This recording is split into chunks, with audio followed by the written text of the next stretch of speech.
Espírito Santo. Neste momento, eu me uno a todos no céu, com todas as almas do passado, presente e futuro, substituindo-os por todos.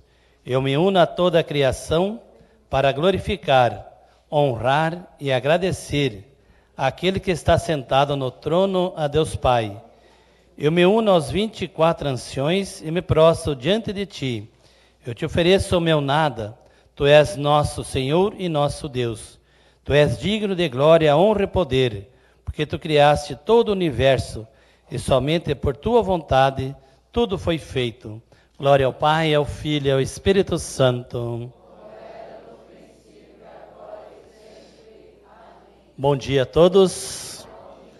Bom dia a todos que nos acompanham, então, através dos meios de comunicação, Salvai Almas, né? Foi-me passado um tema, diz assim: quando virá, Senhor, o dia? Quando virá, Senhor, o dia? Quando será o dia do Senhor? Eu fui procurar aqui e descobri que o dia do Senhor é um dogma de fé. O que é um dogma de fé? Ponto fundamental de uma doutrina religiosa apresentado como certo e indiscutível. Então a vinda do Senhor é dada como certo, não se discute. Nós, cristãos católicos, esperamos esse dia do Senhor. Mas antes de entrar diretamente, nós vamos se situar em que tempo nós estamos vivendo. A divina vontade mostra que nós estamos vivendo, né? O terceiro fiat, o terceiro faça-se Deus. Deus teve três fiat, três faça-se, né? Primeiro, a criação. Deus criou tudo do nada. O sol, o mar, a terra, o passarinho que está cantando, criou tudo do nada. Aí Ele cria a mais bela e linda das criaturas e Ele se emocionou quando criou o homem. Porém, o homem desobedece a Deus. Se afasta de Deus pela desobediência. Aí Deus, no seu amor, na sua bondade, na sua infinita misericórdia, manda o seu Filho para resgatar toda a humanidade. Segundo o fiat de Deus, a redenção.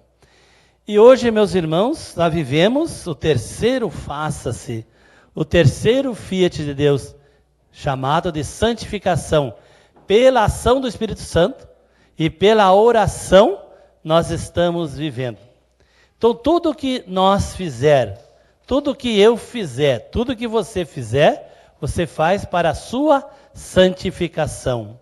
Eu preciso estar santificado. Deus dá esse tempo para a nossa santificação.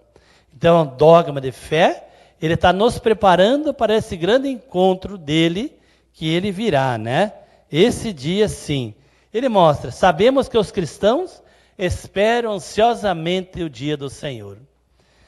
Será como o dia da parousia, da manifestação gloriosa de Cristo, mas que constituirá. O que vai acontecer nessa manifestação? Primeiramente, é necessário deixar claro que o dia do Senhor não é um dia igual aos outros, ele não é um dia comum igual aos outros, né? Ele é um dia diferente, é um dia que já não pertence à sequência de nossos dias, do nosso modo de contar o tempo. Não vai ser um dia de 24 horas, é um dia diferente. O dia não pertence mais a este mundo, é um dia sem fim. É um dia, então, um dia eterno, um dia que já não é mais iluminado pela luz do sol, mas pelo próprio sol de justiça. Cristo glorioso e ressuscitado, pleno do esplendor do Espírito Santo. Então mostra que não vai ser um dia iluminado, vai ser um dia iluminado pelo Senhor, né? Isso nos mostra o catecismo. Assim sendo, meus irmãos, duas coisas devem ser claras para nós. Primeira, não podemos marcar a data do dia do Senhor. Não podemos marcar a data, né? Não podemos. E o único que sabe é o Pai. Esse dia estará fora dos dias, meses e anos. Já não pertence ao nosso tempo. Também não podemos descrever o que ocorrerá nesse dia. Não podemos falar o que vai acontecer nesse dia. Isto por motivo simples. Esse dia pertence à eternidade, pertence à glória e assim não pode ser descrito nem comparado nada neste mundo. Quando a Escritura usa imagens para falar deste dia, é somente para nos dar uma ideia distante daquilo que vai acontecer, então, nesse dia do Senhor, né? Querer descrever o final dos tempos é fundamentalismo tolo, é rebaixar o dia eterno aos nossos pobres dias, né, que estão vivendo. Uma coisa é certa e nós devemos ter em mente: o Senhor virá glorioso, pleno do esplendor do Espírito Santo, que ressuscitou dos mortos, e sua vinda, que será a manifestação da sua glória, terá consequências imensas. Então essa vinda dele terá consequência para a humanidade inteira, especialmente aqueles que não caminham com o Senhor. Primeiramente ficará claro na vinda do Senhor Jesus, sua relação com o Pai. E o Espírito Santo, o Pai, o Filho e o Espírito Santo é uma coisa só. O Pai está em mim, eu estou no Pai. E aparecerá a glória da Trindade que nos salva. É o Pai que enviará Cristo glorioso. Então, a Trindade está junto. E o Pai enviará o seu Filho, Cristo glorificado. Virão da parte de Deus os tempos de refrigério. Enviará aquele que vos é destinado, o Cristo Jesus. O mesmo Pai que enviou o Filho a primeira vez, enviá-lo-á na segunda, na sua parousia, que é a iniciativa salvífica do Pai, que tanto nos ama. O Pai tudo criou pelo Filho e para o Filho, e quer através dele tudo levar à plenitude, e tudo para glorificar, né, a Santíssima Trindade. Este Filho vem glorificado pela ação do Espírito Santo, que o Pai derramou sobre ele na ressurreição. É o Espírito que glorifica o Filho na sua natureza humana, morta e ressuscitada. É a potência e a ação e a força do Espírito Santo. É o Espírito Santo que faz mover todas as coisas. Daqui a pouquinho teremos uma celebração, o Espírito Santo que transforma aquele pão, aquele pouquinho de vinho em corpo e sangue do Senhor. O dia que isso aconteceu, estavam os apóstolos reunidos, né? E os anjos vieram: o que está acontecendo?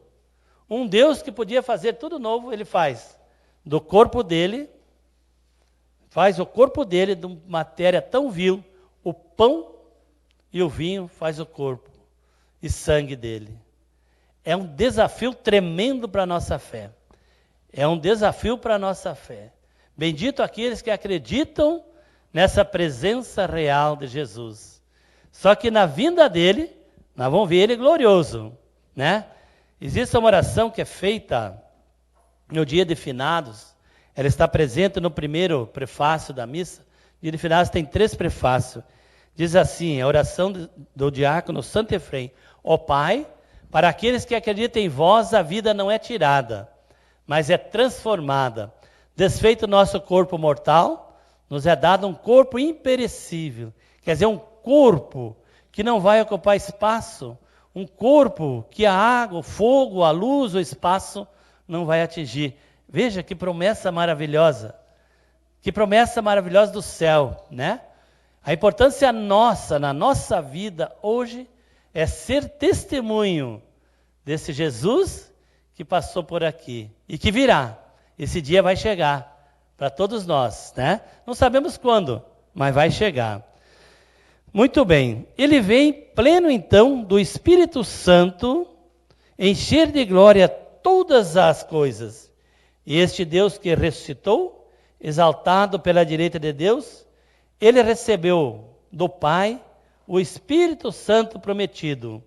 Sucederá nos últimos dias, diz o Senhor, derramarei o meu Espírito sobre toda a carne. A vinda do Cristo será também a manifestação da glória do Senhor ressuscitado. Porque desde a ressurreição, Jesus assume pleno domínio sobre todas as coisas. Mas esse domínio não exerce ainda em toda a plenitude. Jesus já é o Senhor. A salvação já aconteceu. O seu domínio real mas não ainda plenamente manifestado. Quando ele se manifestar, então sim, tudo ser-lhe-á submetido, para que tudo entre à glória do seu Espírito chegue ao Pai. A parousia, a vinda dele, manifestará em toda a criação, em nós particularmente, aquela plenitude de vida que Cristo já é uma realidade plena. Ou seja, tudo aquilo que Nossa Senhora fala, ela anuncia, né, um tempo novo. O que é isso? É um novo céu e uma nova terra que nós esperamos, né? E a igreja sabe disso. Desde a ascensão, a vinda de Cristo na glória pode acontecer a qualquer momento, diz o Catecismo da Igreja, no seu parágrafo 673, diz assim: a partir da ascensão, o advento de Cristo na glória é iminente. Embora nos caiba conhecer os tempos, não nos caiba conhecer os tempos e os momentos que o Pai fixou para a sua glória. Este acontecimento escatológico pode ocorrer a qualquer momento, ainda que estejam retidos, tanto ele como a aprovação final que há de procedê-lo. Antes de tudo isso, vem a aprovação final, a perseguição. Né? O que está acontecendo hoje com os cristãos, especialmente os cristãos católicos? A perseguição. E vai aumentar. Mas isso aí é um sinal que a coisa está mais perto, graças a Deus, né? Nesse dia, se alegre, né? Os apóstolos já esperavam a volta do Senhor, sem saber quando acontecia. Então, essa provação final, essa perseguição, que apenas está começando, vai acontecer. Tá? E nós devemos estar preparados, saber o que vamos fazer nesse tempo de escuridão que vai acontecer na Santa Igreja de Jesus. São João dizia, 1 São João, capítulo 2, versículo 18: Filhinhos, esta é a última hora. Vós ouviste dizer que o anticristo vem. Eis que já há muitos anticristos, por isso conhecemos que é a última hora. Portanto, a era final do mundo já chegou para nós. A renovação do mundo já está irrevogavelmente realizada e, de certo modo, já está antecipada nesta terra, pois já na terra a igreja se reveste da verdadeira santidade, embora imperfeita. O reino de Cristo já se manifesta a sua presença pelos sinais milagrosos que acompanham seu anúncio da igreja. Então, pelos sinais que nós estamos vendo, já está em véspera de acontecer dessa presença real do Senhor. Ninguém na terra sabe quando será esse dia e essa hora. Deus não quis que soubéssemos, né? Em Marcos 13 ele falou assim: a respeito, porém, daquele dia ou daquela hora, ninguém o sabe, nem os anjos do céu, nem mesmo o Filho do Homem, mas somente o Pai. Ficai então de sobreaviso e vigiai, porque não sabeis quando será o dia. O que é ficar de sobreaviso? O que é ficar de sobreaviso? Estar pronto para, né? No exército, quando o pessoal deixava o batalhão em sobreaviso, estava pronto para sair. A questão de um aviso, já estava com a mochilinha, já pronto, operacional, pronto para embarcar e sair, né? Então, nós devemos estar de sobreaviso para esse dia do Senhor.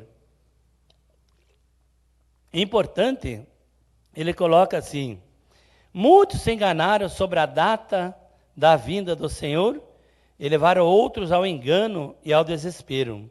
Até grandes santos da igreja erraram nesse ponto. Podemos citar alguns, por exemplo, que está no livro de Dom Estevão Bittencourt, nós devemos curso de escatologia. Pseudo Barnabé, em fins do século I, afirmava que o ano 6000, após a criação do mundo, seria o fim da história. Errou, né? Santo Irineu de Leão confirmava esta tese errada. Santo Hipólito de Roma, faleceu em 235, chegou a afirmar que o final do mundo seria no ano 500. Santo Ambrósio e Santo Hilário apoiaram a mesma tese anterior e erraram. São Gaudêncio de Brécia indicava o ano 7000 após a criação do mundo. Também errou. No século V, com a queda de Roma, São Jerônimo, São Crisóstomo, São Leão Magno defendiam que, face à queda de Roma, o fim do mundo estava próximo. No século VI e VII, São Gregório Magno afirmava como próximo à vinda de Cristo. Muitas vezes as profecias sobre a vinda de Cristo iminente são sugeridas pela necessidade que temos de encontrar uma saída para os tempos difíceis que se vive. Só Deus pode dar jeito nisso. Por isso a igreja é muito cautelosa nesse ponto e sempre nos lembra o que Jesus disse. Antes da segunda vinda de Cristo, a igreja passará por uma fortíssima provação, é o que diz o catecismo, aquilo que eu li no parágrafo 675, né? O mistério da iniquidade vai tomar conta, né? A igreja só entrará na glória do reino por meio desta derradeira Páscoa, em que seguirá o Senhor em sua morte e ressurreição. Portanto, o reino não se realizará por um triunfo histórico da igreja, segundo um progresso ascendente, mas por uma vitória de Deus sobre o desencadeamento último do mal, que fará a sua esposa descer do céu. O triunfo de Deus sobre a revolta do mal assumirá a forma de juízo final, pois do derradeiro abala o cosmo deste mundo. Parágrafo 677 do Catecismo. Por isso que Nossa Senhora diz, estudem o Catecismo, para vocês saberem que tempos vocês estão vivendo. E o magistério da igreja, que é o ensino oficial, quer que se respeite essa vontade de Deus e deixar oculta aos homens essa data. Dom Estevão Bittencourt, em seu curso de Escatologia, traz a seguinte referência. No Concílio de Milão, 1315, admoestava, não apreguem estas coisas certas, a época, a vinda do anticristo e a data do juízo final, já que pelos lábios do Senhor foi dito, não toca a vós ter conhecimento dos tempos, nem ouse, a partir das escrituras sagradas, procurar adivinhar o futuro, indicar determinado dia para determinado acontecimento. Também não afirmem temerariamente que esse dia seja revelado por Deus. E assim, meus irmãos, esse dia está na mão de Deus. Mas o que eu devo fazer? O que eu devo fazer? Eu devo fazer tudo aquilo que a igreja nos coloca. Ter uma profunda intimidade com Jesus. Estar em dia com o Senhor, com os sacramentos, né? Como é que está a minha vida sacramental com a igreja? Eu devo estar, porque nem mesmo nós sabemos as próximas horas, né? E o dia do Senhor pode ser amanhã, pode ser hoje para mim, que eu vou me encontrar com o Senhor. Aí acabou, né? Então eu devo estar em dia, a minha vida, sempre cultivando a oração, a santificação, e não esquecer que a igreja tem os sacramentos para quê? Para a nossa santificação. A cada Eucaristia, a cada missa, a cada confissão, a cada erro, eu devo buscar os sacramentos. São os sacramentos que é a ponta de lança que nos leva. E o Salva Alma mostra muito isso, né? Tem uma profunda intimidade com Jesus. Não só os domingos. A igreja coloca esse mínimozinho, e domingo, dia do Senhor ir na missa. Não. Se eu puder buscar, vai todo dia estar com o Senhor. Buscando a divina vontade, que é revelada nesse tempo. O que é a divina vontade? É você fazer aquilo que já acontece no céu. E Ele quer a divina vontade em nossas almas. A divina vontade é para nós, né? Fazer a divina vontade, aquela vontade que já acontece no céu. E assim nós vamos caminhando, né? Até o dia que nos encontrar. Graças a Deus, a figura desse mundo vai passar. A terra é lugar de dor, lugar de sofrimento, mas tudo isso vai passar, daqui a pouquinho vai passar, né? E assim, viver depois com o Senhor. São Paulo diz que não tem como explicar o céu. coisas novas, sempre novas. Não existem palavras humanas para explicar o céu. Mas agora é a hora de entregar, da cruz. O catecismo mostra que a igreja vai passar pelo Calvário. Calvário é dor, é entrega, né? E não está tão grudado nas coisas desse mundo. Às vezes a gente fica grudado e não quer largar as coisas desse mundo, né? O que interessa é o que vai vir depois, né? A boa nova do reino deverá ser proclamada no mundo inteiro para dar testemunha a todas as nações. Então virá o fim. É preciso que antes seja proclamada a boa nova em todas as nações. Outro sinal forte, né, deixado por Jesus seria a conversão dos judeus, como São Paulo explicou em Romanos, né? Então, ele explicou em Romanos que é essa conversão do povo judeu. O catecismo explica essa impostura anticristo, sempre atento à realização da história, à esperança messiânica. Ninguém de modo algum vos engane, né? Nesses tempos. Então, a igreja rejeitou tudo o que não vinha, né? A igreja ensina que esta aprovação final será, sobretudo, uma solução aparente para seus problemas de curta apostasia da verdade. Isto é, a verdade de Deus será negada, abandonada. São Paulo disse aos Tessalonicenses, onde mostrar-lhe-ão claramente que a grande provação vem a ver com a negação da verdade ensinada pela igreja. Negação da verdade ensinada pela igreja é o que está acontecendo.